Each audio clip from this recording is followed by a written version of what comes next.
Telegram ആപ്പിനെ കുറിച്ചാണ്. വളരെ എല്ലാവരും തന്നെ ഉപയോഗിക്കുന്ന സമൂഹ മാധ്യമ ആപ്പാണ്. അപ്പോൾ പാവൽ ദുറോവ് ഈ ആപ്പിൻ്റെ സിഇഒയെ ഫ്രാൻസിൽ അറസ്റ്റ് ചെയ്തിരിക്കുകയാണ്. അപ്പോൾ സംഘടിത കുറ്റകൃത്യങ്ങൾ നടക്കാൻ വലിയൊരു ഇടം ഈ ആപ്പ് ഒരുക്കുന്നു എന്നുള്ളതാണ് വലിയ ആരോപണമായി ഇപ്പോൾ ഉയരുന്നത്. ഫ്രാൻസിനെതിരെ വലിയ വിമർശനങ്ങൾ ഉയരുമ്പോൾ ഇതിൻ്റെ കൂടുതൽ കുറ്റകൃത്യ സാധ്യതകളെക്കുറിച്ച് ഫ്രാൻസ് സംസാരിക്കുന്നുണ്ട്. അപ്പോൾ ഈ വിഷയത്തെക്കുറിച്ചാണ് നമ്മൾ അടുത്തായി സംസാരിക്കാൻ പോകുന്നത്. അജിം, സാധാരണ നമുക്കിപ്പോൾ ഒരു കുറ്റകൃത്യം പല രീതിയിൽ ചെയ്യാം. ഇപ്പോൾ ഫേസ്ബുക്കിലൂടെ ഒരു കുറ്റകൃത്യം ചെയ്യാം, ഇൻസ്റ്റഗ്രാമിലൂടെ ചെയ്യാം, പല ആപ്പുകളിലൂടെ ചെയ്യാം, ടെലിഗ്രാമിലൂടെ ചെയ്യാം. അപ്പോൾ ഈ കുറ്റകൃത്യം ചെയ്യുമ്പോൾ എന്തുകൊണ്ടാണ് ഈ കുറ്റം ചെയ്യുന്ന ആളുകളെ അല്ലേ ശിക്ഷിക്കേണ്ടത്? അപ്പോൾ സ്വാഭാവികമായിട്ടും എല്ലാവർക്കും ഉണ്ടാകുന്നൊരു ചോദ്യമാണ്, എന്തുകൊണ്ട് ഈ സിഇഒനെ അറസ്റ്റ് ചെയ്യുന്നു, ഈ സിഇഒ എന്ത് ചെയ്തു എന്നുള്ളതാണ് അതിൽ ചോദ്യം. അതായത് ഞാൻ ഒരു ബാങ്ക് കൊള്ളയടിക്കാൻ പോവുകയാണെന്ന് സങ്കല്പിക്കുക. ഞാൻ ബാങ്ക് കൊള്ളയടിക്കാൻ പോകുമ്പോൾ വഴി കാണുന്ന ഒരു ടാക്സി കൈ കാണിച്ച് നിർത്തി. ഞാൻ ടാക്സി കയറി പോയി ബാങ്ക് കൊള്ളയടിച്ചു. അതേ ടാക്സിയിൽ തിരിച്ചു വന്ന് ഞാൻ വീട്ടിൽ പോയി കിടന്നുറങ്ങി. നാളെ എന്നെ അറസ്റ്റ് ചെയ്ത് കഴിയുമ്പോൾ അവനെ മാത്രം അറസ്റ്റ് ചെയ്താൽ പോരാ, ടാക്സി ഡ്രൈവർ അറസ്റ്റ് ചെയ്യണം എന്ന് പറയുന്നതിന് തുല്യമാണത്, അല്ലേ? അതെ അതെ.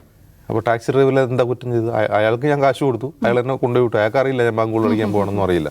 ഇനിയിപ്പോൾ അറിയാമെന്ന് തന്നെ കരുതുക, ഞാൻ ബാങ്ക് കൊള്ളയടിക്കാനാണ് പോകുന്നത്. അയാൾക്ക് അയാളുടെ പണി ചെയ്താൽ മതി. എന്നെ കൊണ്ടുപോയി വിട്ടു, അയാൾ തിരിച്ചു കൊണ്ടു വിട്ടു. അയാൾ അറസ്റ്റ് ചെയ്യുന്നത് എന്ത് മാനദണ്ഡമാണ്? ഞാനതൊരു മനസ്സിലാക്കാൻ എളുപ്പത്തിന് പറയുന്നതാണ്. പക്ഷെ ഇവിടെ ടെലഗ്രാമിനെ സംബന്ധിച്ചിട്ട് ഈ നമ്മൾ വാട്സപ്പിലൊക്കെ നമ്മൾ കാണുന്നു your messages end to end encryption എന്ന് പറയാറുണ്ട്. അതായത് നമ്മൾ അയക്കുന്ന മെസ്സേജ് അത് റിസീവർക്ക് എത്തുന്നവരെ വാട്സപ്പിന് അത് എന്ത് ചെയ്യാൻ പറ്റില്ല, ഡീകോഡ് ചെയ്ത് വായിക്കാൻ പറ്റില്ല എന്നാണ് അതിൻ്റെ അർത്ഥം. വാട്സപ്പ് അത് എന്ത് ചെയ്യുന്നില്ല, മോണിറ്റർ ചെയ്യുന്നില്ല, അല്ലെങ്കിൽ വായിക്കുന്നില്ല, അവർക്ക് വായിക്കാൻ കഴിയില്ല എന്നാണ്. ടെലഗ്രാമിന് ആ സംവിധാനമില്ല. അപ്പോൾ അതിനർത്ഥം അതിൽ വരുന്ന എല്ലാ കാര്യങ്ങളും ടെലഗ്രാമിന് അറിയാം. എന്താണ് ആളുകൾ സംസാരിക്കുന്നത് എന്നെല്ലാവർക്കും അറിയാം. മാത്രമല്ല സെൻസർഷിപ്പ് തീരെ ഇല്ലാത്ത ഒരു പ്ലാറ്റ്ഫോമാണത്. അതുകൊണ്ട് തന്നെയാണ് ഇപ്പോൾ ഫലസ്തീനെ പറ്റിയുള്ള വാർത്തകൾ, ഇപ്പോൾ ഇസ്രായേൽ ഫലസ്തീൻ യുദ്ധം തുടങ്ങിയതിന് ശേഷം ഫലസ്തീനെ പറ്റിയുള്ള വാർത്തകൾ ആകെ വന്നിരുന്നത് ടെലഗ്രാമിലാണ്. വാർത്തകളോ ആ ഫലസ്തീൻ കണ്ടന്റ് മുഴുവൻ വരുന്നത് ടെലഗ്രാമിലായിരുന്നു. വാട്സപ്പ് അത് സമ്മതിക്കില്ല. അതുപോലെ മെറ്റയുടെ ഒരു പ്ലാറ്റ്ഫോമിൽ അത് സമ്മതിക്കുന്നുണ്ടായില്ല. കാരണം അവർ സമ്മതിക്കുക, അവർ കുറേ കൂടി ഫ്രീ ആണ്, ഫ്രീ സ്പീച്ച് അനുവദിക്കുന്ന ഒരു പ്ലാറ്റ്ഫോമാണ്. അപ്പോൾ ഈ പറയുന്ന എന്താണ് ഇയാളുടെ പേര്? Pavel Durov. ഇയാൾ റഷ്യക്കാരൻ. റഷ്യയിൽ ഇയാളും നേരത്തെ VK എന്ന പേരിലൊരു സോഷ്യൽ മീഡിയ പ്ലാറ്റ്ഫോം ഉണ്ടാക്കിയിരുന്നു. അതിൻ്റെ പേരിൽ റഷ്യ അറിയാലോ, റഷ്യയിൽ ഒരു സോഷ്യൽ മീഡിയ ഒക്കെ നടത്തുന്ന ആൾ നേരിടാൻ പോകുന്ന പ്രശ്നം അയാൾ അവിടെ നിന്ന് എക്സ്പെൽ ചെയ്തതാണ്, അയാൾ പുറത്തു വന്നതാണ് അവിടെ നിന്ന്. അപ്പോൾ ഇദ്ദേഹത്തെ ഇപ്പോൾ അറസ്റ്റ് ചെയ്തത് ഫ്രാൻസ് ആണെന്ന് വിചാരിക്കും. ഫ്രാൻസ് ഏതാണ്? ഈ ഫ്രാൻസ് എന്ന് പറഞ്ഞ രാജ്യം എന്താണ്? ലോകത്ത് എന്താണ് ലിബറൽ ഡെമോക്രസിയുടെ കളിത്തൊട്ടിൽ എന്നറിയപ്പെടുന്ന രാജ്യമാണ് ഫ്രാൻസ്. അഭിപ്രായ ഫ്രീ സ്പീച്ചിൻ്റെ കേന്ദ്രമാണ്. ഫ്രീ സ്പീച്ച് എന്ന് പറഞ്ഞാൽ ഹെയ്റ്റ് സ്പീച്ച് പോലും ഫ്രീ സ്പീച്ചിൻ്റെ പരിധിയിൽ വരുന്നതാണ് എന്നാണ് അവരുടെ വാദം. ഇപ്പോൾ ഷാർലി എബ്ദോ സംഭവം ഓർമ്മയുണ്ടാവും, ഒരു 10-15 വർഷം മുമ്പ് നടന്നത്. ഷാർലി എബ്ദോ എന്ന് പറയുന്ന ഒരു കാർട്ടൂൺ മാസികയാണ്. അവരുടെ പ്രധാനപ്പെട്ട പോയിന്റ് നമ്മൾ ഈ നാസ്തികർ എന്നൊക്കെ പറയുന്ന പോലെ മതങ്ങളെ, ദൈവങ്ങളെയൊക്കെ ആക്രമിക്കലാണ് അവരുടെ പ്രധാന പണി.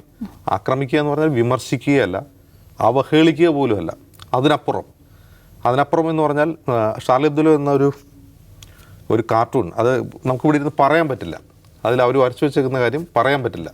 യേശുക്രിസ്തുവിനെ പറ്റിയും അതുപോലെ കന്യാമറിയത്തെ പറ്റിയും വരച്ചു വെച്ച ഒരു കാർട്ടൂണാണ്. പറയാൻ പറ്റാത്ത വിധം അശ്ലീലമായ കാര്യങ്ങൾ ഈ മതവിഭാഗങ്ങൾക്കെതിരെ ഉന്നയിക്കുന്ന ഒരു മാസികയായിരുന്നു. അവർക്കെതിരെ ഒരു ഭീകര ആക്രമണം ഉണ്ടായി, അതിനെതിരെ വലിയ അപലപനമൊക്കെ ഉണ്ടായി. അപ്പോൾ അങ്ങനെ അത്രമാത്രം ഫ്രീ സ്പീച്ച് അനുവദിക്കുന്ന ഒരു രാജ്യമെന്ന് പറയാൻ വേണ്ടി ഞാൻ ഷാർലി എബ്ദോയുടെ ഉദാഹരണം പറഞ്ഞത്.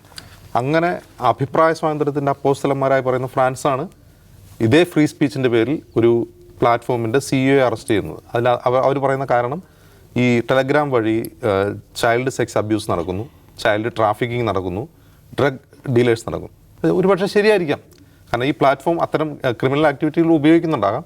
പക്ഷെ ആ പ്ലാറ്റ്ഫോമിൻ്റെ സിഇഒ അറസ്റ്റ് ചെയ്യുന്നതോടെ എന്താണ് ഉണ്ടാകുന്നത്? ഇത് മറ്റുള്ളവർക്ക് കൂടി ഒരു മെസ്സേജാണ്, മറ്റ് പ്ലാറ്റ്ഫോമുകൾക്കുള്ളൊരു മെസ്സേജാണ്. അപ്പോൾ നമുക്ക് ഇന്ത്യയിലെ കാര്യം അറിയാം. ഇന്ത്യയിൽ എങ്ങനെയാണ് സാമൂഹിക മാധ്യമങ്ങളെ ഭരണകൂടം നിയന്ത്രിക്കുന്നത് എന്ന് നമുക്കറിയാം. എത്രയോ നിയമനിർമ്മാണം കഴിഞ്ഞ ഒരു 5 വർഷത്തിനിടയ്ക്ക് ഉണ്ടായി. ആ നിയമനിർമ്മാണത്തിനെതിരെ ട്വിറ്റർ പോലുള്ള പ്ലാറ്റ്ഫോമുകൾ നിയമ നടപടികളുമായി മുന്നോട്ട് പോയി അവരെയും വരുതിയിലാക്കുന്ന വിധം പുതിയ നിയമങ്ങൾ കൊണ്ടുവന്ന് സർക്കാർ അവരെയും വരിഞ്ഞിട്ടിരിക്കുകയാണ്.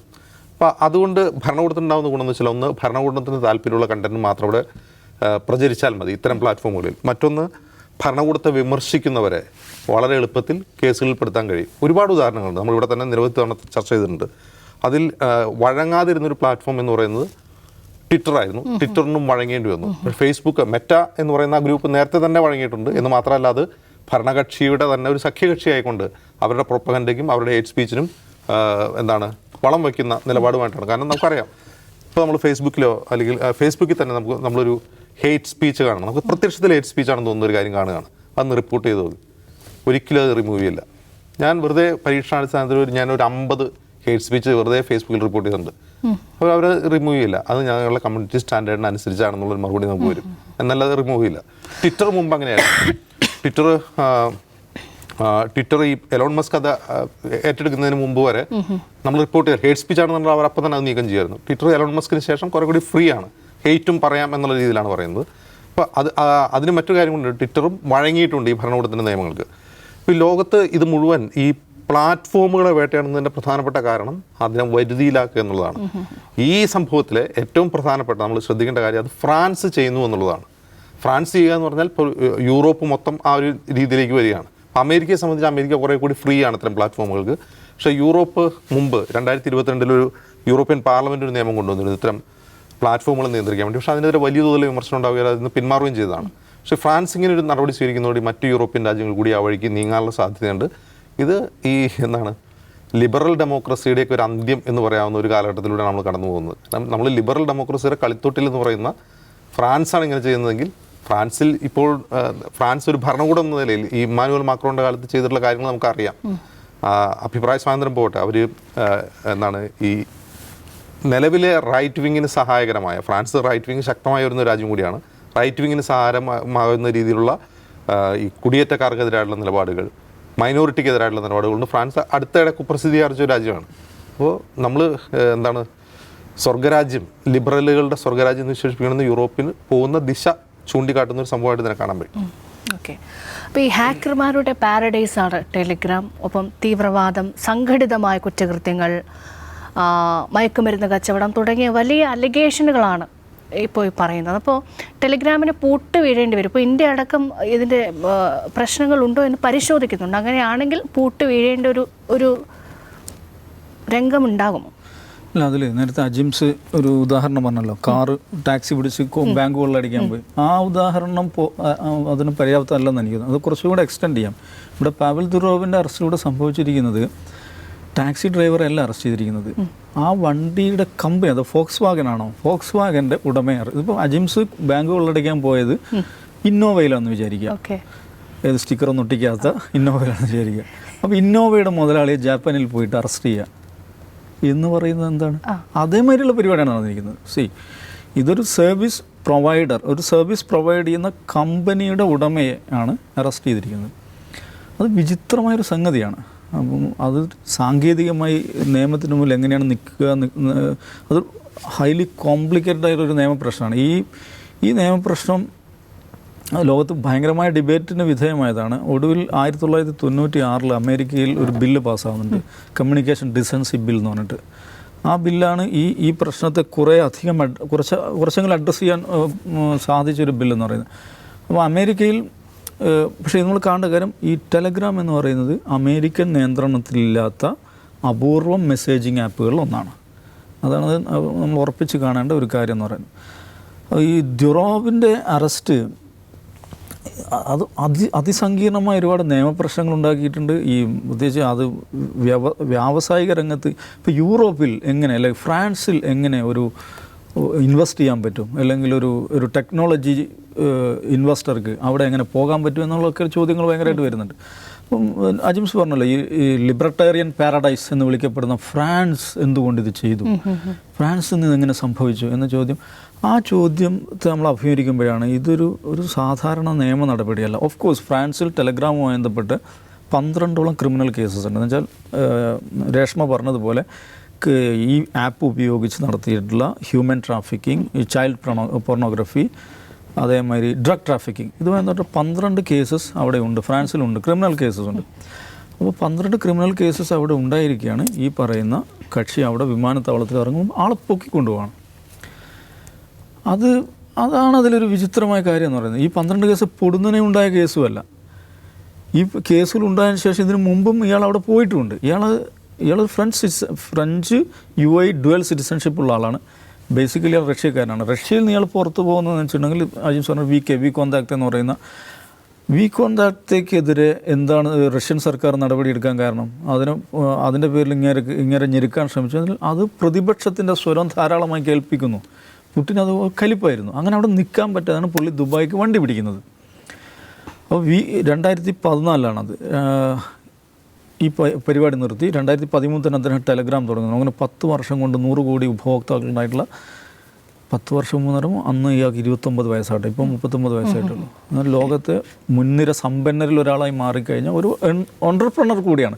അതൊന്നും ആലോചിക്കുക. സാധാരണഗതിയിൽ ഇത്തരത്തിൽ ഓൺട്രപ്രണേഴ്സിനെ അങ്ങനെ ആളുകൾ അറസ്റ്റ് ചെയ്യില്ല. പക്ഷെ എന്നിട്ടും ഈ മെസ്സേജിങ് ആപ്പിൻ്റെ ഉടമയായിട്ടുള്ള അതിൻ്റെ സ്ഥാപകനായിട്ടുള്ള ലോകത്തെ കോടീശ്വരന്മാരിൽ ഒരാളായിട്ടുള്ള ഇങ്ങേരെ ഫ്രാൻസ് അറസ്റ്റ് ചെയ്തു എന്ന് പറയുമ്പോൾ അതൊരു ക്രിമിനൽ പ്രൊസീജിയറിൻ്റെ ഭാഗമായിട്ടുള്ള ഒരു നടപടിയല്ല, അതൊരു പൊളിറ്റിക്കൽ ഡെസിഷനാണ് എന്നുള്ളതാണ് ഇന്ന് കാണേണ്ടത്. അപ്പം മാക്രോൺ ആദ്യമായിട്ട് ഇതുമായി ബന്ധപ്പെട്ട് ഇറക്കിയ പ്രസ്താവന എന്താണ്? അത് സ്വാഭാവികമായ ലീഗൽ പ്രൊസീജിയറിൻ്റെ ഭാഗമാണ്, അത് ഒരു പൊളിറ്റിക്കൽ ഡെസിഷൻ അല്ല. ഈ പൊളിറ്റിക്കൽ ഡെസിഷൻ അല്ല എന്ന് ഇമ്മാനുവൽ മാക്രോൺ പ്രസ്താവന ഇറക്കുന്നത് അച്ഛൻ പത്തായത്തിലില്ല എന്നുള്ളതാണ്. അപ്പോഴാണ് നമ്മൾ കാണേണ്ടത് എന്താണ് ഇതിൻ്റെ കോണ്ടെക്സ്റ്റ്. ഇതിൻ്റെ കോണ്ടെക്സ്റ്റ് എന്ന് പറയുന്നത്, ഇപ്പം നോക്കൂ, നമ്മൾ സാധാരണ പറയുന്ന ഒരു വീൺവാക്കുണ്ടായിരുന്നു. എന്താണ്? പരമ്പരാഗത മാധ്യമങ്ങൾ വാർത്തകൾ തമസ്കരിക്കുമ്പോൾ സോഷ്യൽ മീഡിയ, സാമൂഹ്യ മാധ്യമങ്ങളുടെ ജനങ്ങൾ എന്താണ് സന്ദേശങ്ങൾ ഇതാക്കുന്നു, അങ്ങനെ ഭയങ്കരമായിട്ട് പ്രസംഗിക്കാറുണ്ടായിരുന്നല്ലോ. അതിൻ്റെയൊക്കെ കാലം കഴിഞ്ഞു. നോക്കി, അതിൻ്റെ ഏറ്റവും പ്രധാനപ്പെട്ട സന്ദർഭമാണ് ഈ പാലസ്റ്റൈൻ. ഇത് ഒക്ടോബർ 7 ശേഷം സംഭവിച്ചത്. എന്താ സംഭവിക്കുന്നത്?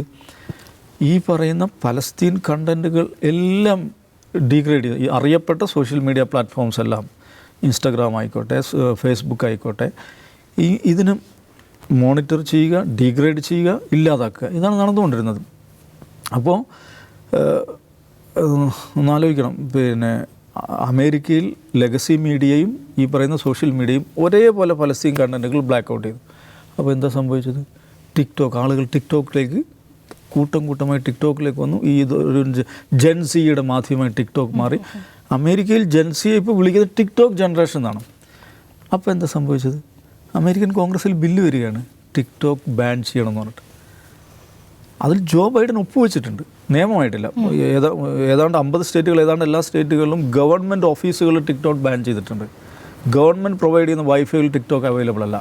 ഗവൺമെൻറ് പ്രൊവൈഡ് ചെയ്യുന്ന ഡിവൈസുകളിൽ ഒരു ഗവൺമെൻറ് എംപ്ലോയിക്ക് ഗവൺമെൻറ് ഡിവൈസ് പ്രൊവൈഡ് ചെയ്യാണ്, അതിൽ ടിക്ടോക്ക് അവൈലബിൾ അല്ല. എന്ന് വെച്ചാൽ പാർഷ്യൽ ബാൻ ഇപ്പോൾ തന്നെ അമേരിക്കയിൽ വന്നു കഴിഞ്ഞിട്ടുണ്ട്. എവിടെയാണിത്? അമേരിക്കയിൽ.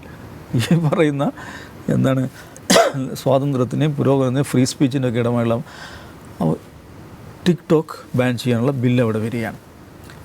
അപ്പോൾ ഇത് കിടക്കുന്നത് എവിടെയാണ്? കിടക്കുന്നത് ഇസ്രായേലിലാണ്. ഇപ്പോൾ തന്നെ എന്തുകൊണ്ടാണ് പൊടുന്നനെ ഈ പറയുന്ന ദുറോവിനെ അറസ്റ്റ് ചെയ്തതിനെ കുറിച്ചുള്ള പലതരം കൺസ്പിറസി തിയറീസ് വരുന്നുണ്ട്. അപ്പോൾ ഗിഗാബൈറ്റ്സ് ഓഫ് IDF സീക്രട്സ് ഇതിനകത്ത് വന്നിട്ടുണ്ട്. അത് തടയാൻ ഇങ്ങനെ സന്നദ്ധമായില്ല എന്നതാണ് കാരണം എന്നൊക്കെ ഒരു കൺസ്പിറസി തിയറായിട്ട് വരുന്നുണ്ട്, അറിയില്ല. എനിവേ ഈ ഒരു കോണ്ടെക്സ്റ്റ് പലസ്തീൻ കണ്ടന്റ് ധാരാളം വന്നിരുന്നു. പലസ്തീൻ കണ്ടന്റ് വരുന്നുണ്ട്. അല്ല, അതാണ് പ്രശ്നം. പലസ്തീൻ കണ്ടന്റിൽ വരുന്നു. ഇപ്പം ഈ IDFൻ്റെ പലതരം രഹസ്യങ്ങൾ, ജിഗാബൈറ്റ്സ് ഓഫ് സീക്രട്സ് ഫയൽസ് എന്നാണ് അതിനെക്കുറിച്ച് പറയുന്നത്, അതും ഇതിലൂടെ പരക്കുന്നു. ഇതിലെ പലതരം ഗ്രൂപ്പുകളിലൂടെ പരക്കുന്നു എന്നൊക്കെ പറയപ്പെടുന്നുണ്ട്. എനിവേ ഒരു കാര്യമുണ്ട്, ഈ മെറ്റയുടെ സർവ്വ പ്ലാറ്റ്ഫോമുകളിലും ഈ സോഷ്യൽ മീഡിയ പ്ലാറ്റ്ഫോമുകളിലൊക്കെ പലസ്തീൻ കണ്ടൻറ്റുകൾ ഡീഗ്രേഡ് ചെയ്യുമ്പോൾ അല്ലെങ്കിൽ ടേക്ക് ഡൗൺ ചെയ്യുമ്പോൾ അത് റിഫ്ലക്റ്റ് ചെയ്ത ഒരേ ഒരു ജനകീയമായ പ്ലാറ്റ്ഫോം എന്ന് പറഞ്ഞാൽ ഒന്ന് ടിക്ടോക്ക് ആയിരുന്നു. അതിനെ ബാൻ ചെയ്യാനുള്ള ശ്രമങ്ങൾ നടക്കുന്നു.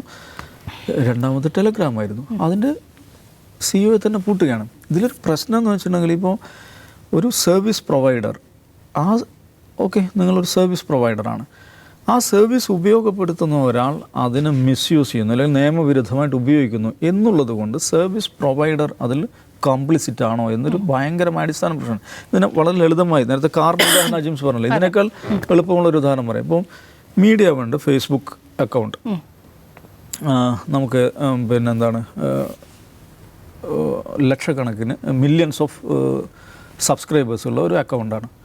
അതിനകത്ത് നമ്മളൊരു വാർത്ത നമ്മൾ ഈ ഔട്ട് ഓഫ് ഫോക്കസ് അവിടെ കൊണ്ടുപോയി പബ്ലിഷ് ചെയ്യുന്നു. അതിന് താഴെ 100 കണക്കിന് ആളുകൾ കമൻറ്റ് ചെയ്യുന്നില്ലേ? അതിൽ ആ കമൻറ്റ് ചെയ്യുന്ന എല്ലാ കമൻസും നമുക്ക് മോഡറേറ്റ് ചെയ്യാൻ പറ്റുമോ?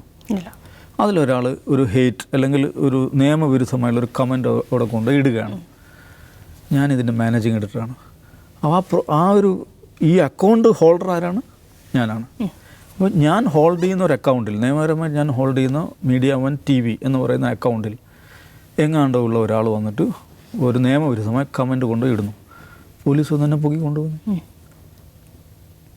അപ്പോൾ ഈ ദുറോവിൻ്റെ പാവ്ലോയുടെ അറസ്റ്റ് വെച്ച് പറഞ്ഞാൽ എന്നാ മാത്രമല്ല ഫേസ്ബുക്കിൻ്റെ സുക്കർബർഗിനെ അറസ്റ്റ് ചെയ്യണം. അപ്പോൾ ഇതാണ് ഇതിലൊരു ഇപ്പം ഇത് കേരളത്തിൽ നടന്നിട്ടുണ്ട് കേട്ടോ. ഏത് കാഫി സ്ക്രീൻഷോട്ടിൻ്റെ പേരിൽ പിന്നെ റബേഷ് സാക്ഷിയും മെറ്റ പ്രതിയുമാണ്. അതിൻ്റെ ഒരു ഫ്രഞ്ച് വേർഷനാണ്. എനിക്കൊന്ന് കേരള പോലീസ് എന്നായിരിക്കും ഫ്രഞ്ച് പോലീസ് പഠിച്ചിട്ടുണ്ടാകുക. അതിൻ്റെ ഒരു ഫ്രഞ്ച്. അപ്പോൾ ഇത് നിയമപരമായിട്ടുള്ള ഒരുപാട് ക്വസ്റ്റ്യൻസ് ഇതിനകത്ത്, സാങ്കേതികമായ ഒരുപാട് പ്രശ്നങ്ങൾ അതിനകത്ത് ഒരു ഭാഗത്തുണ്ട്. പക്ഷേ ഇതൊന്നുമില്ല. ഇതൊരു പൊളിറ്റിക്കൽ ഡെസിഷനാണ്. ഈ പറഞ്ഞ മാതിരി റിഫ്ലക്റ്റ് ചെയ്യപ്പെടാത്ത ശബ്ദങ്ങൾ ധാരാളം, അതിന് സ്പേസ് അനുവദിക്കുന്ന ഒരു പ്ലാറ്റ്ഫോമാണ് ടെലഗ്രാം. അതിനെ കൂടെ വരുതിയിലാക്കുക എന്നുള്ളതാണ്. വരുതിയിലാകാതെ നിൽക്കുന്ന അപൂർവം പ്ലാറ്റ്ഫോമാണ്. വേറൊരു കാര്യം കൂടെ ഇത് സംഭവിക്കാൻ പോകുന്നത് ഞാൻ പറയുന്നത്, നമ്മളിപ്പോൾ ഈ പറയുന്ന മെസ്സേജിങ് ആപ്സ് അല്ലെങ്കിൽ സോഷ്യൽ മീഡിയ പ്ലാറ്റ്ഫോംസ് നമുക്കുള്ളതൊക്കെ മെഗാ കമ്പനീസാണ്, വലിയ കമ്പനീസ്, വലിയ പ്ലാറ്റ്ഫോംസാണ്. ഇത് ലോകം മൊത്തം ഇപ്പം 100 കോടി മനുഷ്യർ ടെലഗ്രാമിന് തന്നെ ഉണ്ട്, 300 കോടി മനുഷ്യർ ഫേസ്ബുക്കിനുണ്ട്. ലോകത്ത് ഏറ്റവും വലിയ രാജ്യം ഏതാണെന്ന് വെച്ചാൽ ഇപ്പം ഇതൊക്കെ തന്നെയാണ്. ഫേസ്ബുക്കാണ്, ട്വിറ്ററാണ്, ടെലഗ്രാമാണ്, ടിക്ടോക്കാണ്. കോടിക്കണക്കിന് മനുഷ്യരാണ് അവിടെ ഉള്ളത്, അവിടെ വസിക്കുന്നത്. അപ്പോൾ ഇങ്ങനെയുള്ള ഓരോരോ രാജ്യങ്ങൾ ഓരോ രീതിയിൽ ഇതിനോട് പ്രതികരിക്കുന്നു. പല രീതിയിൽ ബാനുകൾ ഉണ്ടാകുന്നു, റെസ്ട്രിക്ഷൻ. നമുക്ക് 2-3 ആഴ്ച മുമ്പ് ഒരു സംഭവം ഉണ്ടായി. ടർക്കിയിൽ ഈ ഇസ്മായിൽ ഹനിയെ കൊല്ലപ്പെട്ടപ്പോൾ ഇൻസ്റ്റാഗ്രാം എന്ത് ചെയ്തു, ഇസ്മായിൽ ഹനിയുമായി ബന്ധപ്പെട്ട കണ്ടോളൻസ് മെസ്സേജ് റെസ്ട്രിക്റ്റ് ചെയ്യാൻ തുടങ്ങി. അപ്പോൾ തുർക്കി എന്ത് ചെയ്തു എന്നറിയോ? തുർക്കി ഇൻസ്റ്റാഗ്രാമിനെ അങ്ങ് നിരോധിച്ചു. ഇസ്മായിൽ ഹനിയയുടെ അനുശോചനം നിങ്ങൾ അനുവദിക്കുന്നില്ലെങ്കിൽ നിങ്ങളെയും ഞങ്ങൾ അനുവദിക്കുന്നില്ല. അവർ 8 കോടി മനുഷ്യരുള്ളൊരു മാർക്കറ്റാണ് തുർക്കി. അവർ സമ്പൂർണ്ണമായി ഇൻസ്റ്റാഗ്രാമിനെ അങ്ങ് നിരോധിച്ചു. അപ്പോൾ ഇവരുടെ ഓഫീസർമാർ വന്നു, കയ്യും കാലും പിടിച്ചു. ഇപ്പോൾ അത് നീക്കി. ഞാൻ പറഞ്ഞതെന്ന് വെച്ചിട്ടുണ്ടെങ്കിൽ ഇങ്ങനെയുള്ള പലതരത്തിലുള്ള restrictions, partial restrictions, complete ban, ഇതൊക്കെ ഓരോ സ്ഥലത്ത് വന്നുകൊണ്ടിരിക്കുക. നമ്മുടെ ഇന്ത്യയിൽ കണ്ടില്ലേ, ഗൽവാനിൽ ഇന്ത്യൻ സൈന്യവും ചൈനീസ് സൈന്യവും ഇടിയുണ്ടായപ്പോൾ ഇന്ത്യൻ സർക്കാർ ചെയ്തത് എന്താ? ടിക്ടോക്ക് നിരോധിച്ചു. എന്ന് ആലോചിച്ച് നോക്കിയാൽ. അതൊരു ചൈനീസ് ആപ്പാണെന്നുള്ളതുകൊണ്ട് ടിക്ടോക്ക് നിരോധിച്ചു. സാധാരണക്കാരുടെ, ഇന്ത്യയിലെ സാധാരണക്കാരുടെ ഏറ്റവും പ്രധാനപ്പെട്ടൊരു പ്ലാറ്റ്ഫോമായിരുന്നു. അപ്പോൾ ഇങ്ങനെയൊക്കെയാണ് ഭരണകൂടങ്ങൾ പെരുമാറുന്നത്. അപ്പോൾ ഞാൻ പറഞ്ഞ ഈ ഇൻഡസ്ട്രിയിൽ സംഭവിക്കാൻ പോകുന്നൊരു മാറ്റം എന്ന് വെച്ചിട്ടുണ്ടെങ്കിൽ പുതിയ പ്ലെയേഴ്സ് എന്ന് പറയുന്നത് ഇത്തരത്തിലുള്ള മെഗാ പ്ലെയേഴ്സ് ആയിരിക്കില്ല, ലോക്കലൈസ്ഡ് പ്ലെയേഴ്സ് ധാരാളമായിട്ട്. ഈ ക്രിസ് പവ്ലോവ്സ്കി എന്ന് പറയുന്ന കക്ഷിയുണ്ട് അമേരിക്കയിൽ. പുള്ളി എന്താണ് യൂട്യൂബിൻ്റെ റെസ്ട്രിക്ഷൻസിനെതിരെയാണ് റംബിൾ എന്ന് പറഞ്ഞിട്ട് പ്ലാറ്റ്ഫോം തുടങ്ങുന്നത്. അത് അമേരിക്കയിലും കാനഡയിലും ഭയങ്കരമായിട്ട് വളർന്നുകൊണ്ടിരിക്കുകയാണ്. അപ്പോൾ ഈ നിലക്കുള്ള പുതിയ, ഞാൻ പറഞ്ഞ ഈ ഇൻഡസ്ട്രിയിൽ നിന്ന് തന്നെയുള്ള പുതിയ സംരംഭങ്ങൾ ഉണ്ടായി വരുവാനും ഈ ഇൻഡസ്ട്രിയെ കൂടുതൽ ഡൈവേഴ്സിഫൈ ചെയ്യുവാനുമുള്ള ഒരു ട്രിഗറായി ഇത് മാറും എന്നും ഞാൻ കാണുന്നുണ്ട് അതിനെക്കുറിച്ച്. യെസ്, അപ്പോൾ ഈ അറസ്റ്റിന് പിന്നിൽ ഇങ്ങനെ ഇത്തരത്തിലുള്ള രാഷ്ട്രീയ മാനങ്ങൾ കൂടി ഉണ്ട് എന്നുള്ളതാണ് ഏറ്റവും പ്രധാനപ്പെട്ട കാര്യം.